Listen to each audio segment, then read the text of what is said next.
Crusaders versus the Hurricanes.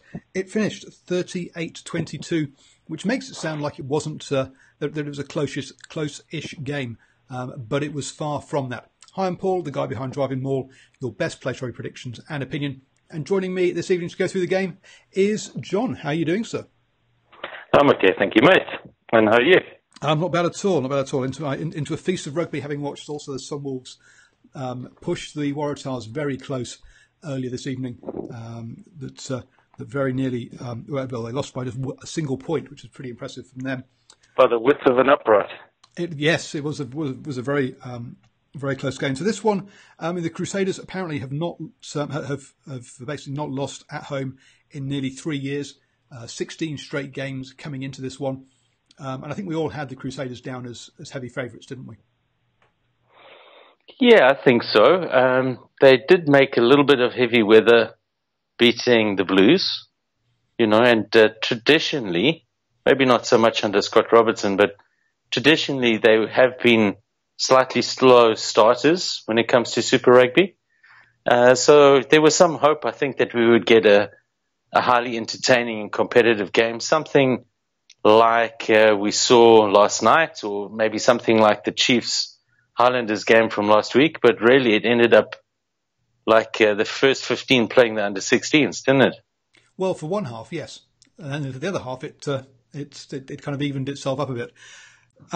The Crusaders were playing into the wind, and I was wondering at first if their game style was because of that, because they were keeping the ball very much in hand. They weren't kicking much, but that seems to be their new style of play this season, that Scott Robinson wants them to play with ball in hand a lot more and basically starve the opposition of possession. Well, certainly it makes sense when you're playing into the wind. That's normally the best plan of attack, is to not try and allow the opposition to come at you from what would be shortened field position, because you don't get as much length on your kicks. But generally, just across the board, I don't know what you thought, Paul, but generally they just seem to be so much better at doing the basics. Initially that wasn't the case. After only 2 minutes, they got themselves. So the initial kickoff went sort of gave the Canes like a 5 metre scrum, which and the Canes just couldn't get themselves out of their own 22. You mean gave the Crusaders? It gave the Crusaders a 5 metre scrum. Sorry, a line out from the kickoff. Yeah, line out. Yeah, that's right. And the Crusaders got themselves an early penalty. Didn't go for the easy three, but went to the corner. But they were let off the hook there because initially a not straight line out, followed by a penalty at the scrum, and you're like, this is supposed to be the clinical side, but you didn't see that in that first 5 minutes where you thought, and you're thinking, okay, yeah, we could be in for a contest here because they gave up opportunities. Unfortunately, the Canes did exactly the same, or similar things down the other end by had a good counter ruck, but then errors from both sides sort of gave things up. So both sides early on were making errors, I thought, that were kind of a bit pre-season like, and not being the clinical New Zealand sides we're used to. Yeah, there was a lot of talk from the commentators about Dan Coles having a good game, and I really thought that the win, and I'm not going to blame it all on him, but it was made far, far easier for the Crusaders in that when you played them, they are certainly one of the teams in the world you don't want to play catch up with. You certainly don't want them to get ahead of you, get a 1 score, 2 scores ahead, and now you're trying to chase the game with them because they feast off mistakes. So if you're trying to push the game and you make an error, then they are ruthless. And there were at least 3 lineouts that the Hurricanes had in attacking positions where, look, maybe to be fair, maybe I should look at those lineouts in more detail. But it appeared to me at first glance that they were throws that he got wrong. Either he overshot the mark or he underthrew, and great attacking opportunities were gone. And that could have seen the game either with the Hurricanes up or possibly at least tie after the first 10 or 15 minutes, and it could have been a completely different game.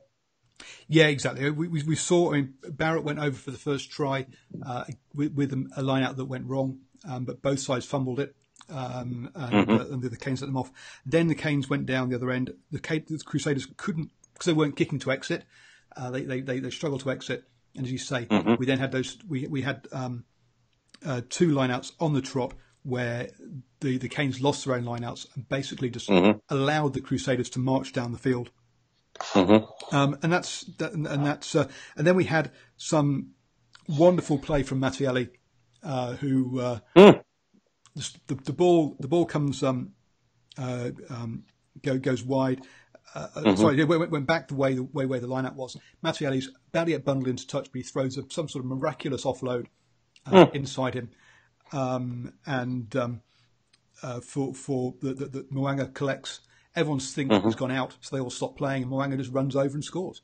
Some fantastic skills by Mattielli before he got injured in this game. Do you know if he's eligible for All Black selection?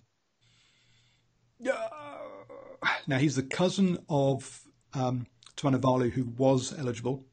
So I think he is, but I'm not. No, but I think he's also eligible for one of the islands as well.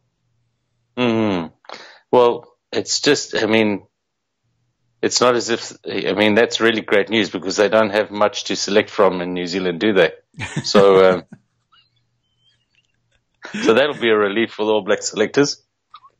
But he certainly has all the potential of an All Black, that's for sure. He does, and this is kind of his second season. Last season we saw him pretty good in attack, but having some defensive and positional issues. This evening, sure, Ben Land's not easy to contain, but he had a pretty good. He maybe fell off 1 or 2 tackles, but again, on the whole, had a pretty good both ways. You raise an interesting point, Ben Lamb. See, I was going to get on to him in the second half, but when we were talking about that, but in this first half, though, to me, I thought the Crusaders were doing very well at having depth in their attack and we saw the ball off some moves go out the back door twice rather than go forwards, whereas all the Hurricanes' moves were very flat. There didn't seem to be any depth or a second option, much easier to read. And I think that was perhaps a big difference between the two sides tonight in the fact that the Hurricanes had a very easy to read attack, nowhere near as complex as the Crusaders were running. And I think also where certainly there was a lot of complexity in the patterns that the Crusaders were running, but also what I noticed was the Crusaders' defense, they were running a modified outside-in system. So it wasn't quite a rush defense from the outside in. It was a modified one. So the third channel out, somebody would rush up. Not completely from wide right out and come in. It would be 3 channels out from wherever the ruck was or the primary phase. So you had a sort of almost a W shape with somebody rushing up on the third defender. So they'd obviously a third attacker. So they'd obviously done their homework and worked out that a lot of the moves, at least this stage of the season, the Hurricanes were working off that third channel out. And so that's where they rushed up.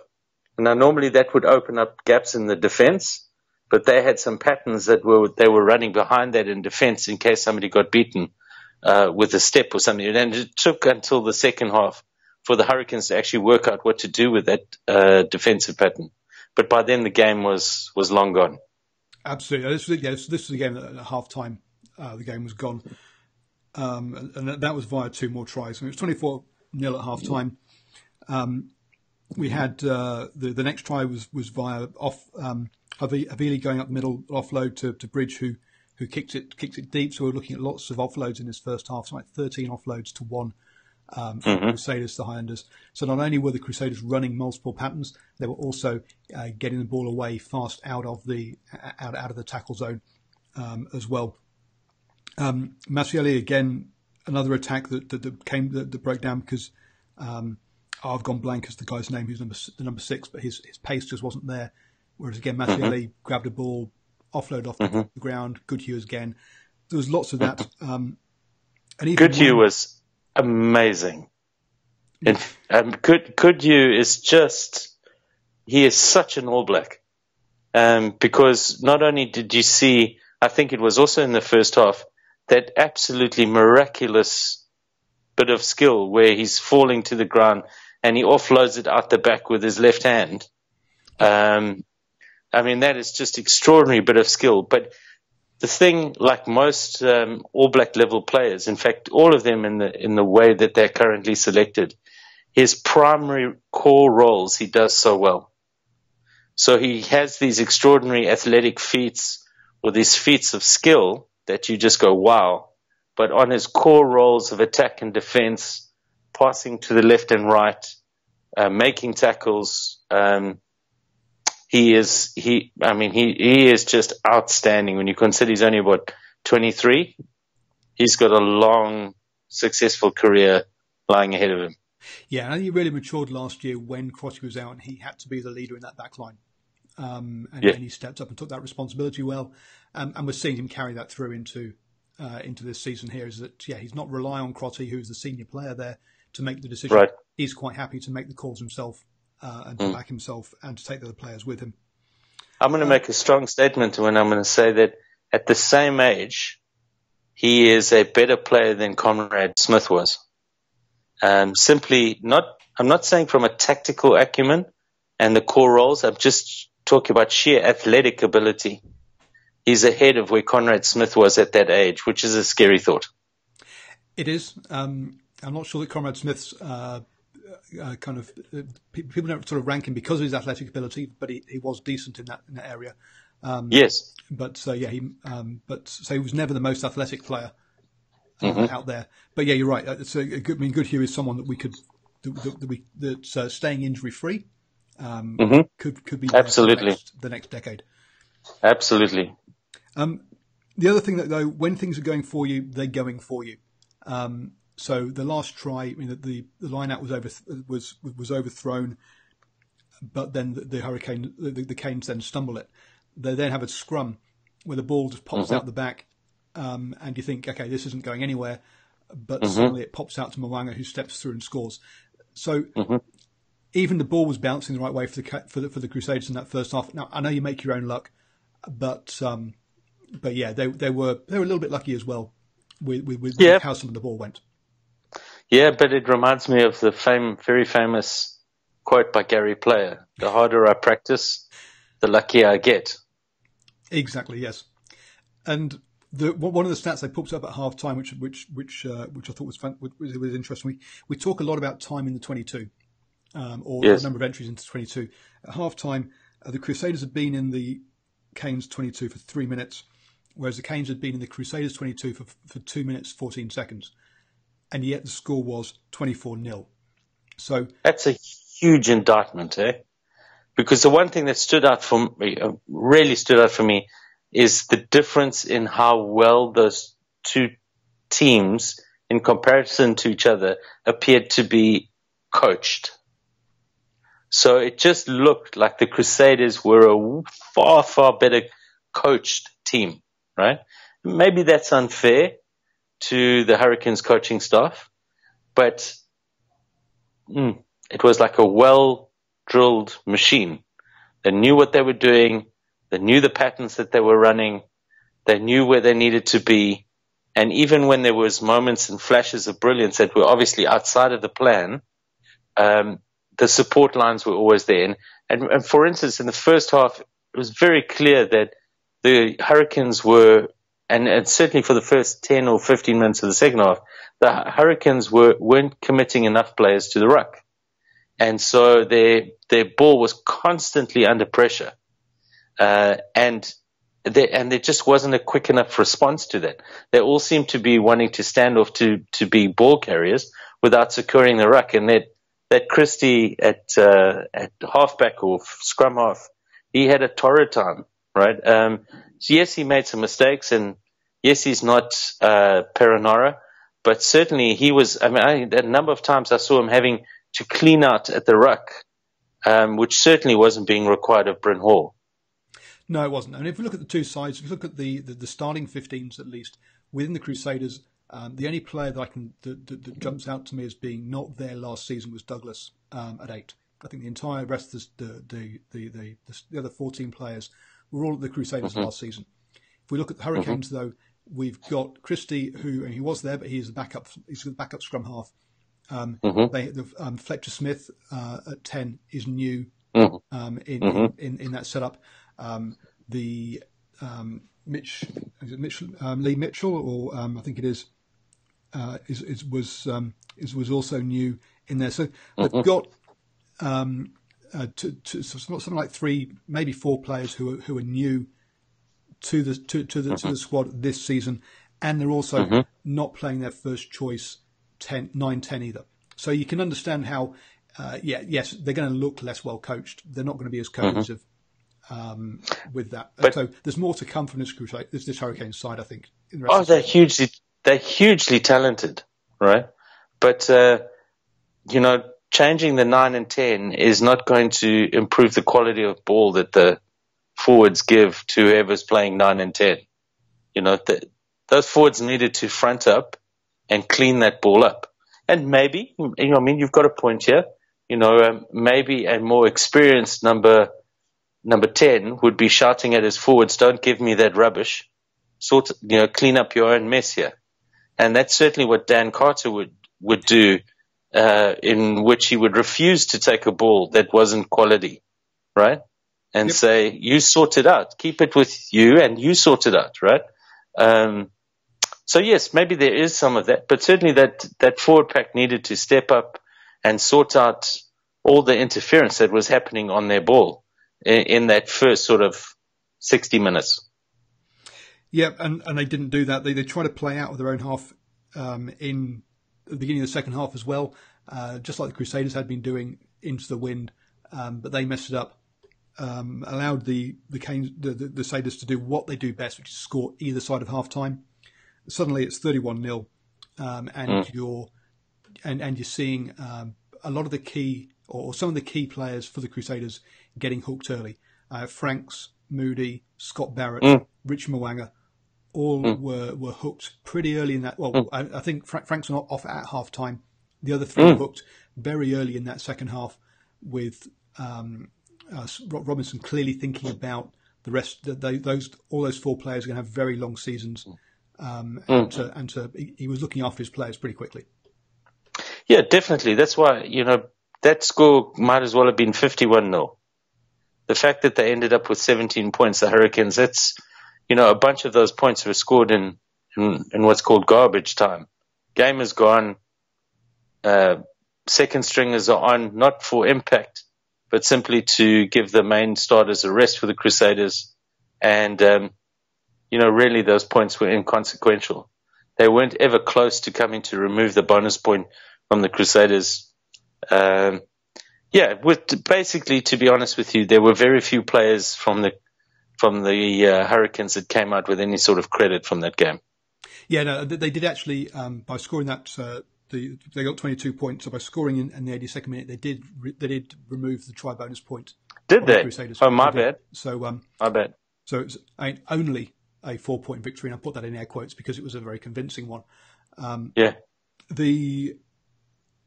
you wanted to talk about Ben Lam, and this is where once we had those players off, the Hurricanes managed to get that ball wide to him, given a bit of space. He breaks 3 tackles, and he's a very dangerous runner if you give him a couple of meters, isn't he? Including Goodhue was grasping at air, right? I don't, the All Black coaching staff is so secretive, and their plans are, they might as well be the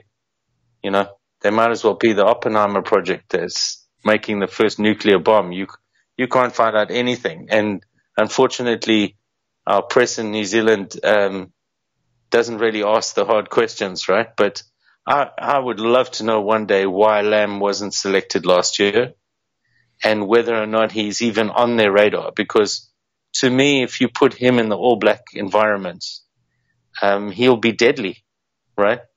Where he's just required to do his job and finish, and they get him up to speed.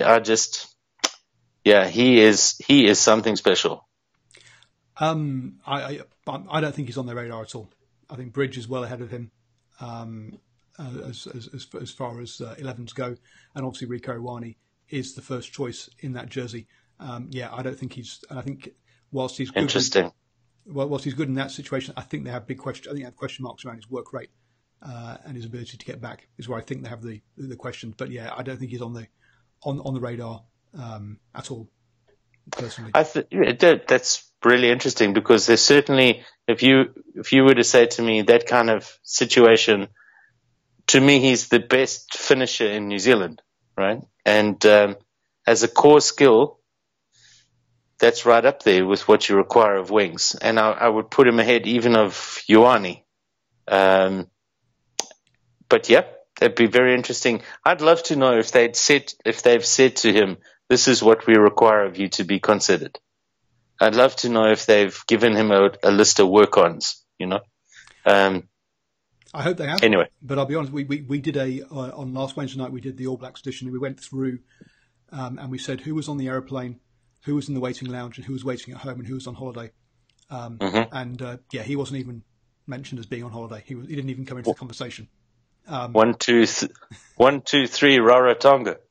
Yes, exactly. So, we didn't even consider him to be there. I think he can book his holidays now. I think it would take quite a few injuries for him to be to make that squad. As you say, in garbage time, he got 2 tries. Hussein got a try as well, and you could argue that they won the second half. 14-22.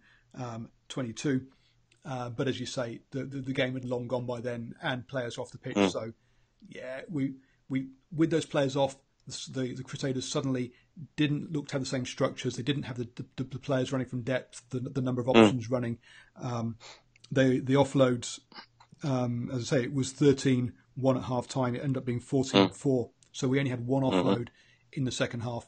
The Crusaders play flipped with those players off, which shows how key those guys are to the to the Crusaders setup, and perhaps they don't quite have the depth that some of us think they really do. Well, I also think that the replacements were required to fill a role that's not their normal role, which is to hold rather than to impact. And that is a different mindset, right? Yep.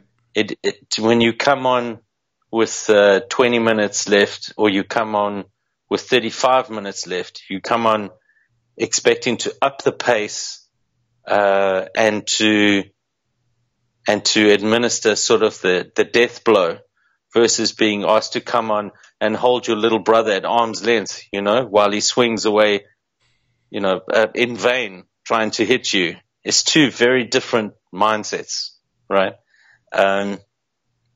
So yeah, maybe that'll be a work on for them if we put you in that position again. What do you expect you to do? Keep the intensity high, keep on running from depth, keep on looking to put points on the board. But as it is, there were a couple of, the one that I know it was the first try that he scored, but the one tackle back that Richie Mo'unga made on Lamb when he burst through 3 tackles, just extraordinary. So there was still a lot of effort being put in there. Yes, and then he got hooked pretty soon after that, and Hunt came on to run the show. We also saw the Canes in that 55 minutes trying to maybe push things too much. We saw a tap and go penalty. We saw them go for call a.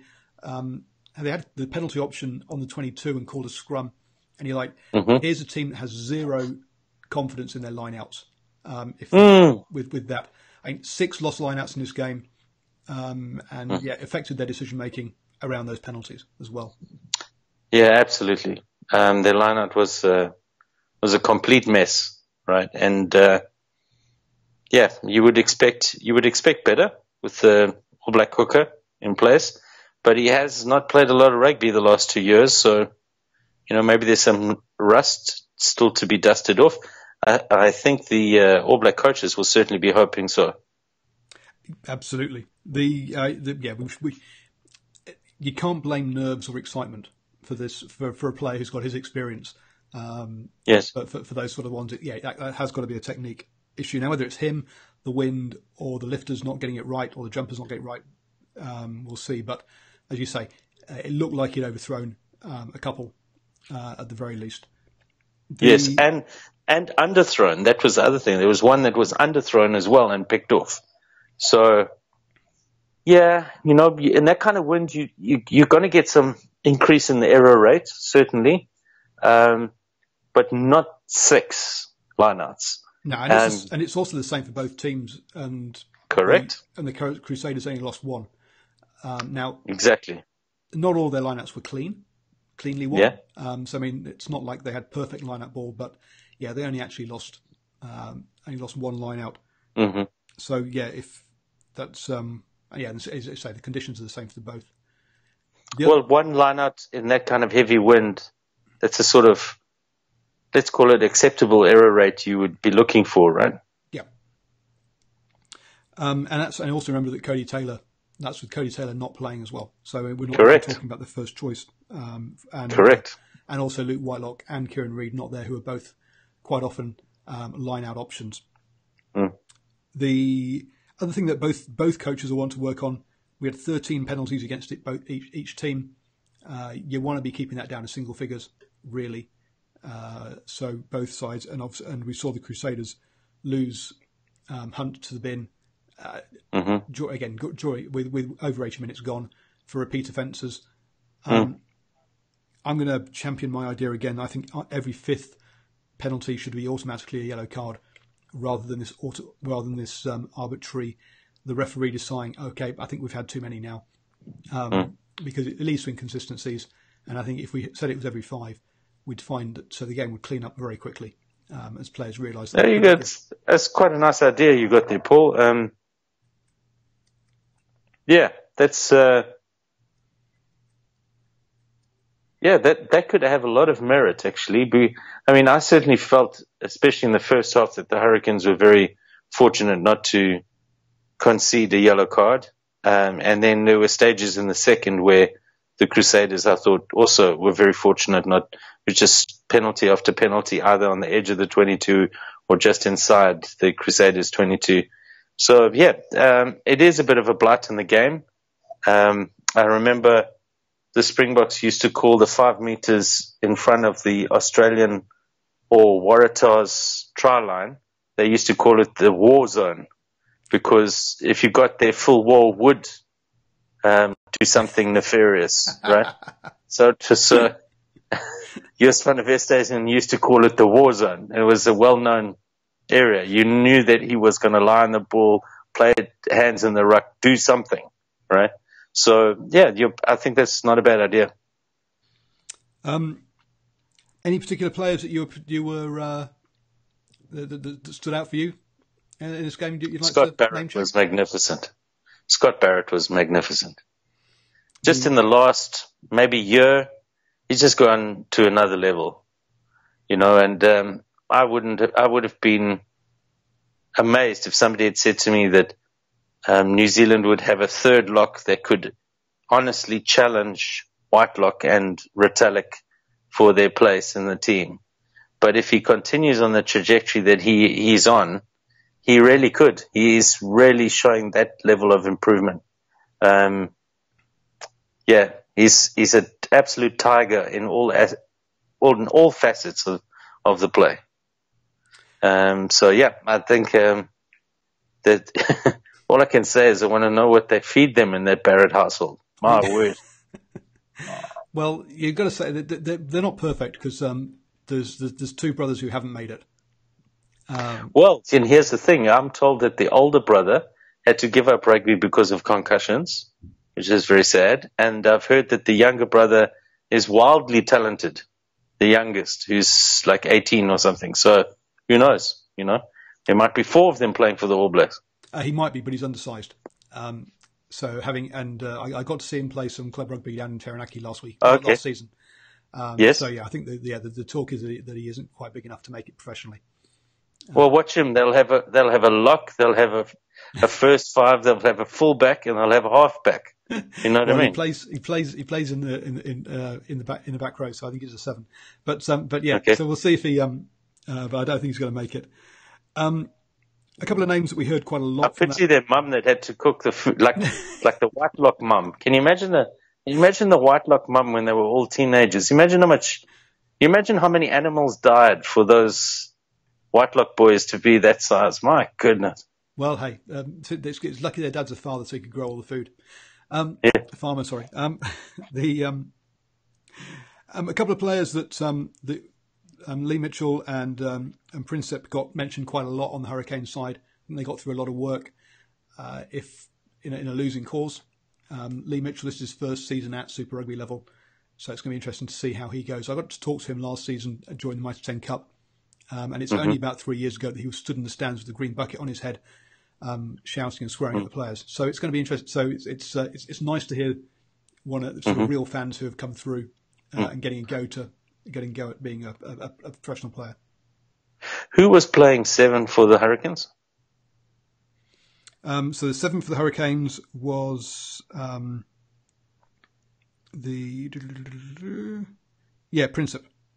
Was Princep. Yep. So I'm going to make a strong statement here. Or actually, or Kiriafi. Princep was the 6. You're right. Kiriafi was the 7. Kiriafi. Now, the sad thing is that certainly he was shown up because, one of the things that's not spoken of is the responsibility of the number 7. The primary responsibility is to ensure quick, clean ruck ball for your team.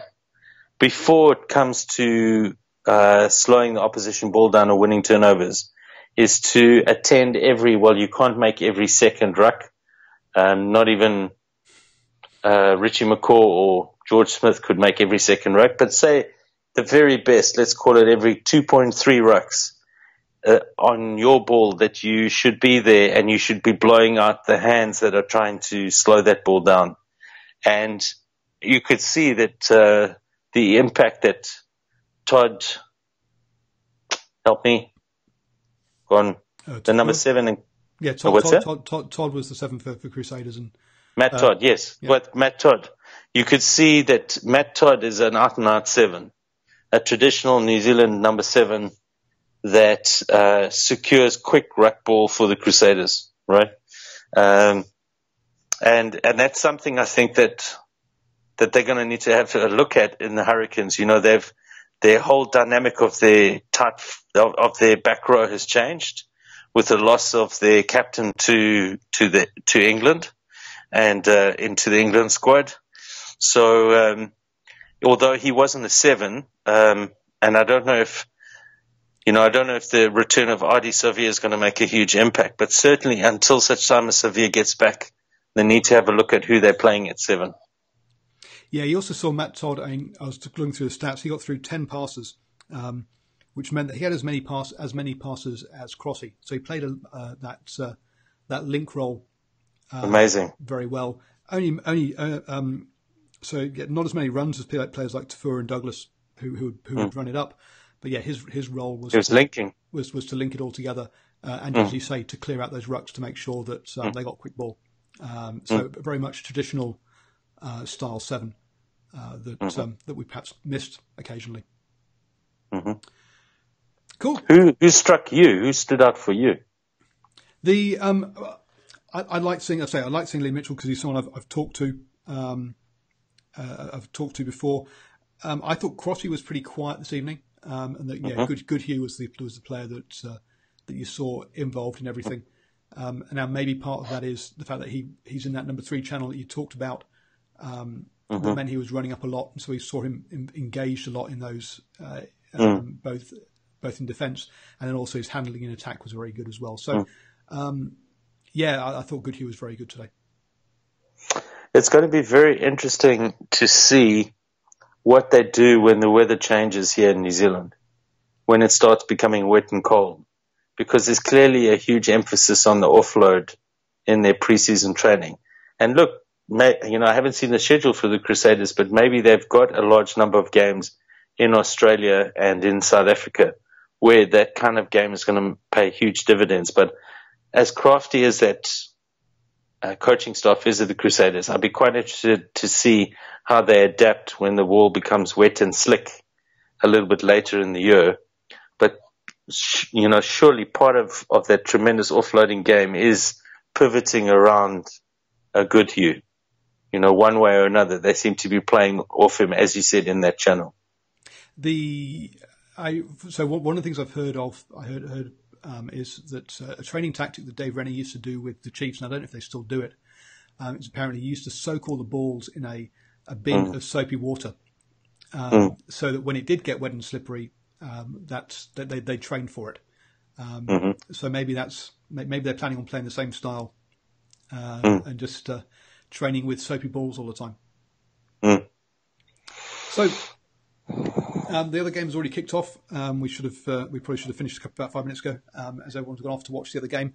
But thank you very much for joining me. It has been a pleasure, John, and I will have you back on future shows. Do you have a Twitter account or anything that you'd like people to follow? I do have one, but I haven't been operating for a while. But maybe the next time we chat, I'll have it up and running. Up and running again. You like Steve Harris? I've managed to force him into using his as well.